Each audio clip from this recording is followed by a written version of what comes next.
did you tell the Republican conference in a call the other day that that bill is dead on arrival in the House? Your job is to legislate, to pass legislation. Maybe with a Republican president, you'd be able to get a better deal. They disagree with that. They believe that this is one of the best agreements that you'd be able to get.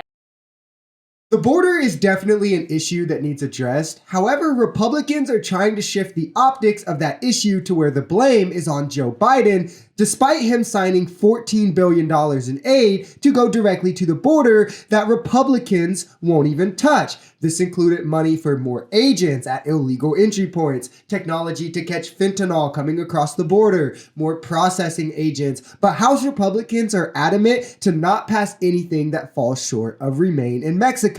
The House Speaker has gone as far to say that the bipartisan bill that the Senate is working on, both Republicans and Democrats agreeing, is dead on arrival if it gets to the House. So let's hear him scramble to try to justify his unwillingness to work in a partisan fashion while also calling the border a crisis. You agree that just executive action alone is not what you're looking for here, right? I mean, your job is to legislate, to pass legislation. So if that's what you're seeking to do, I don't think the White House cares what you call it either. It's what's in H.R. 2 that they don't like. And so I think that's the question. What's the plan here? Because if the Senate's preparing to pass its own version as soon as next week of an immigration bill, are you going to put that on the House floor?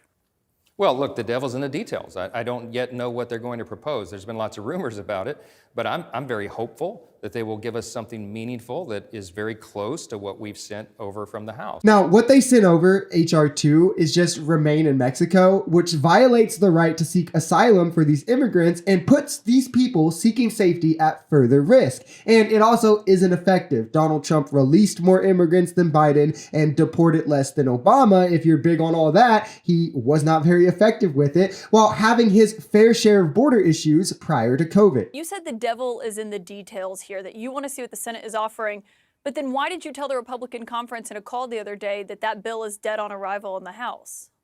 If the bill looks like some of the things that have been rumored, of course it's dead in the House. The truth of why he's saying these things is because his job is on the line. I covered just the other day how Marjorie Greene, Matt Gaetz, and other top Republicans are threatening to vacate his chair if he even puts this bill on the floor to vote. So despite calling the border a crisis correctly and calling for help saying it's needed, he refuses to meaningfully legislate on the matter. What he's doing is saying, no, we're going to hold out unless you completely agree to our policy.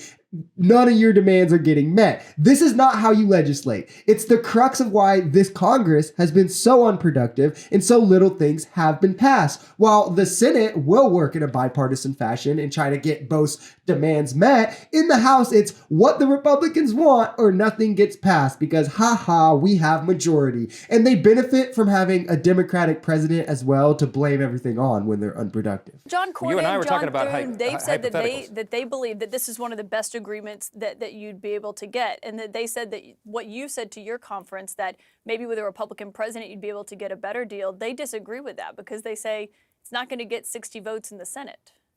If the best we can get does not solve the problem and not stem the flow, then it will not be acceptable on the House side. This is exactly what I mean. Republicans in the Senate are not only saying it's a good deal, but the best one they could get. They think it'll definitely help the problem. But Mike Johnson, mostly out of fear of losing his precious chair of Speaker of the House, will not settle for anything short of remain in Mexico, despite saying there's a crisis, despite the fact that this legislation would clearly help the issue. You can either put a Band-Aid on a cut or refuse to do anything because you don't also have Neosporin to put on it. Which one do you think is going to help you more? This is exactly for political points, and he's just a gutless, spineless coward who isn't even calling the shots in his own house. He is the speaker, and he's not the one dictating what's going to go on the floor or not because he has to do the bidding of MAGA, or he'll just fall back into irrelevancy without any backing, much like McCarthy did. If you enjoyed this video, we're Social Society. We're a commentary channel influenced by politics, society, and the economy.